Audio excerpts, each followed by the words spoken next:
All right, hello and welcome to the DFS_PhD show. This is part of the big picture series. We'll see if I do a break off series for just some sort of custom tricks or something. But this is basically how to get around. Everybody's doing contest sims, right? But when I won all that money, I didn't use contest sims. They didn't really exist yet, or I wasn't aware of the beta, whichever it was at the time. And so I want to show you what I did then and how I apply it still, because it's still like there's a week until I turn on contest sims. You saw my testimonial for contest sims. I think contest sims are great. But for those of us on a budget, I realized I should probably also do one to show you that, yeah, you're good enough, you're strong enough, and gosh darn it, somebody's got to win that money. And when I won all that money, I was not paying for contest sims. I was paying for pro. So, I have some abilities that I'm not sure on the basic you would have.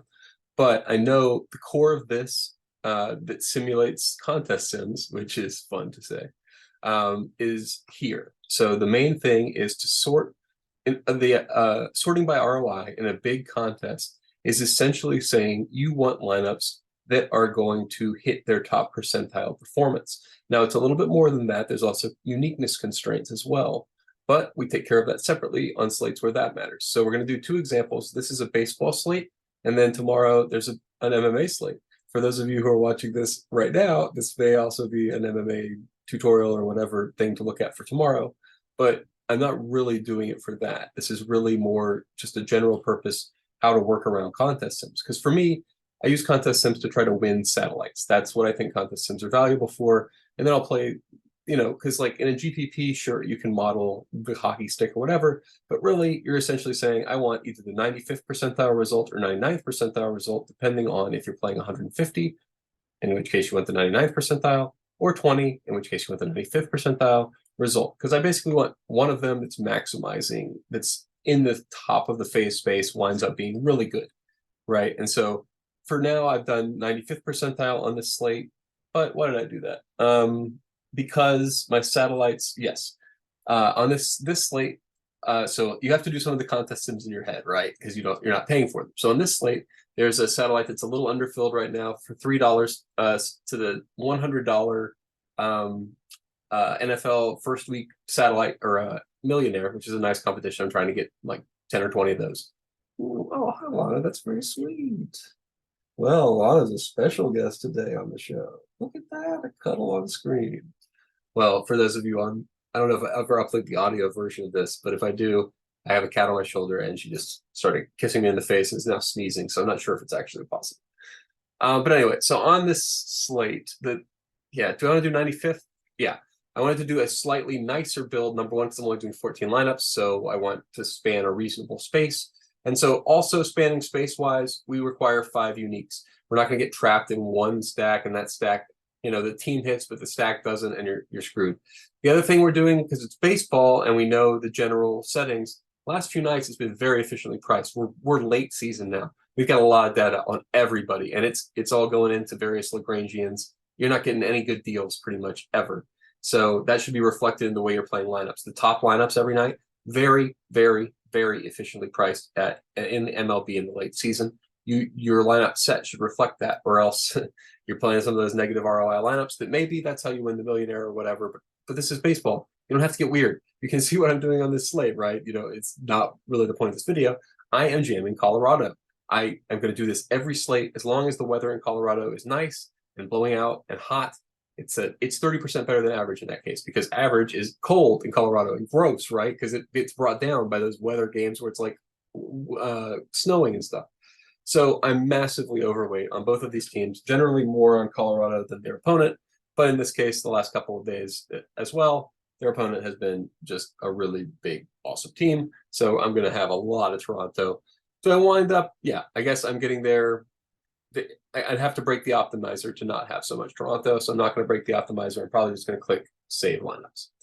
Okay, so, but when I click save lineups, I've sorted them by percentile. And basically, like with a week's worth of data, can't really say for sure I'm making that much more money. And the decisions I'm making are already, we're already informed by the contest sims. So I can't really say that they're, well, it's working out and it's without the contest sims because, I'm playing 14 lineups. Like that choice is not arbitrary. And that is, I think, the downside of this for the industry potentially long term. Doesn't make sense to 150 max. Like that, and anybody who pays for contest sims is going to see that pretty fast. And I mean, I don't know. It does to maximize your chance of winning first, but it doesn't to maximize your ROI, I don't think. And it is a slate by slate thing, right? So okay, let me show you the settings we got for MMA. So when you have a showdown, that's why I've chosen to include the MMA part of this. You need to think carefully about ownership, because up at the top right is an importantly large amount of money. I'm doing the $3, so oh nice. Oh yeah, I won the Sims. I knew that. But so I'm doing the $3, and I want to win at least $1,000 today because, or in the MMA, because $1,000 gets me like a free month of Saber Sim, which is $300. So I mean, if I win 1,000, that's a 30% bonus. It's a big step up in my expected value personally beyond what a contest sim could even ever tell me. So that tells me how many dupes I want to allow.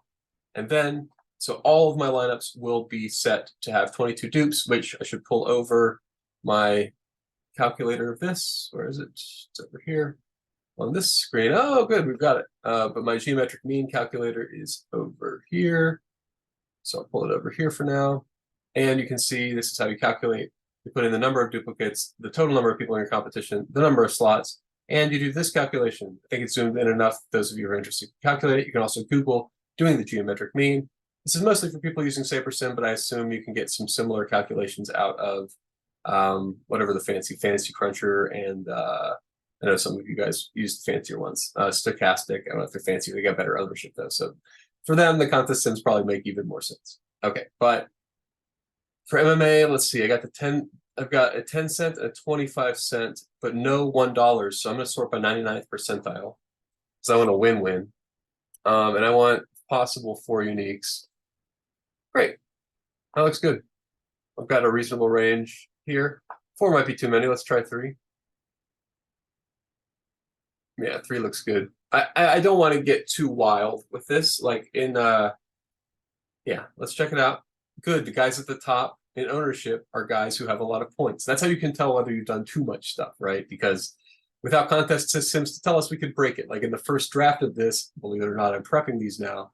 I got wild, crazy amounts of someone you don't want to have any of, like Furo or Fairn. It was Fairn. So I'm okay with 14% Fairn. He's got a chance to, do something, and as an underdog, all you gotta do is do something. But they had the like 80% fair, and it was clear whatever I had set it to win, I think $5,000 instead of 1,000 as a minimum, or whatever it was. Way too restrictive. 7 duplicates was way too restrictive for this slate. So that's kind of what Contest Sims is doing in the background. Is and actually it's not even doing that. So if you don't restrict the slate in a way that is meaningful to you, like you have to address the game theory of the slate directly. You have to say, looks like these lineups I got when I tried to win $5,000 are crap. I have to try to see what the lineup set is when I my minimum is 1,000. Now I should say there's one other trick here that I didn't mention.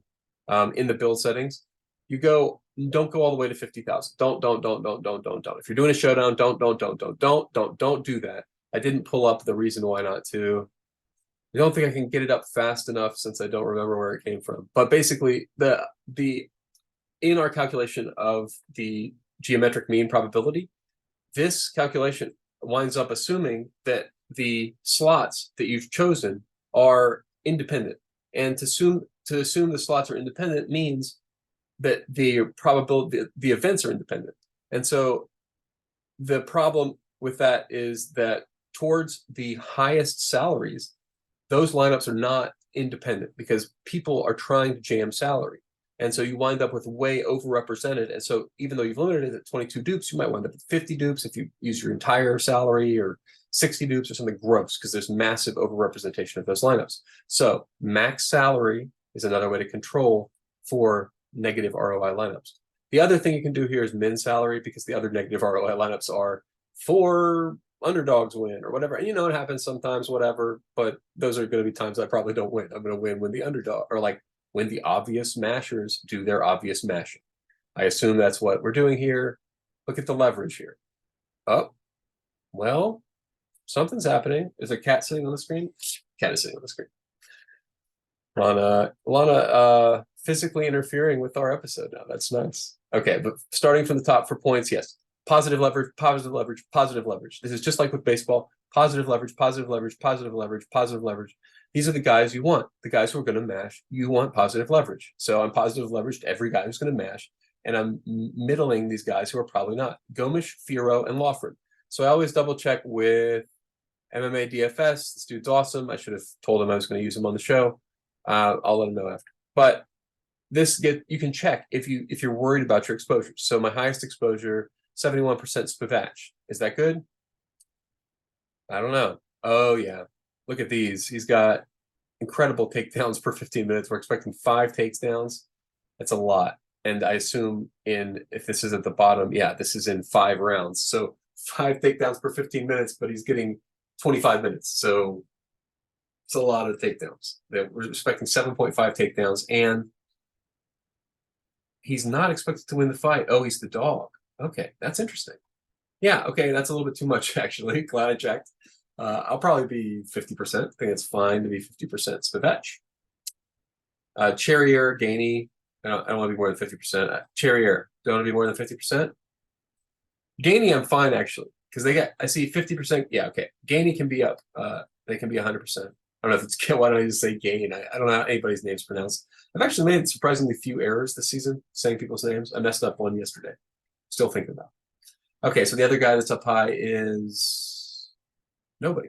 It's all fine. Okay. Oh, apparently Cherrier, right. Did I want to see Cherrier? Oh, Cherrier. Cherrier, yeah. We're fine with Cherrier.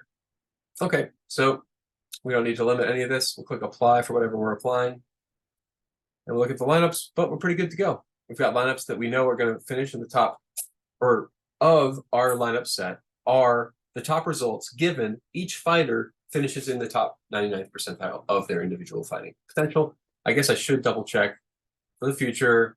This, by the way, has stopped being default. Don't use opposing fighters. As far as I've seen, hasn't messed up yet, because obviously if you choose opposing fighters, you get lower scores because together they shouldn't go off. But yeah, am I going to make sure they're absolutely by rule not using opposing fighters? You bet. I'm not going to allow the possibility. I mean, hold on. How many? Let me see. Are there any gain that include the other guy? Because if so, then I need to consider it. So the other guy being, who's the other guy? Okay, how do I do this? Oh, there it is. Bottom, old man time, projections. It's Gain and Basharat, right? Go Spivak. Okay, so none of my Gain lineups also include. They do. Okay, so there is some overlap, and the amount is 1. So I've got 1 overlapping lineup. So that is, let me check out. That would have to be the case where Spivak has and Spivak does have a lot of takedowns. I don't think I can mess with that, actually. You know, as a general rule, I want the upside to be correct. And so I think they might be right. I think that might be the correct thing for a title fight night. And you can add it, obviously, to not do the both fighters thing. Because in the case where Spivak loses and Gain wins, it has to be, well, no, Gain would get there how? I don't see it. I might keep running it just because I don't see the volume for Gain. He's going to mash, and if he mashes, that's great, but it's not great for both parties. So I think I'm gonna put the rule on, but for now, I'm just gonna look at where was that lineup? I'm just gonna trash the lineup and refill. So that's a quick way around it. So when I look at who did I want to look at? Exposures. Gain. So of Gain lineups, I wanted to look at the Spivak lineup, which I can't imagine it's too high on the list. Yeah, it is. It's the 3rd highest. But anyway, I don't really buy that these two can hit their 95th percentile results at the same time. So I'm going to trash that lineup. And it didn't refill it like that. So hopefully it's going to be fine. And I refill it to 14. But anyway, so that's a basic workaround. If you're trying to win a GPP and like your okay with higher potential losses, aka a higher ROI standard deviation for a that and for maybe a potential higher expected ROI, then you want to do 99th percentile. And if you want to go with a higher ROI average, you probably want to go 95th percentile, or if you're entering fewer lineups, 85th, 75th, whatever you're comfortable with. But that's my general how to make sure your lineups are going to be contest sim winners, weighted towards the top, having positive ROI, etc., without the costly. I know no matter which service you're using, I'm not saying it's overly costly. Honestly, next week, I'm just telling you guys straight up. Like for me personally, based on the amount I'm going to have on the line for NFL and NBA season, I probably will pay for contest sims via Saber Sim for at least 4 months, 5 months, whatever it is, because it's going to have like $1,000 on the line most nights. So it's not going to be it's going to be a drop in the bucket. But so I'm going to start it up soon.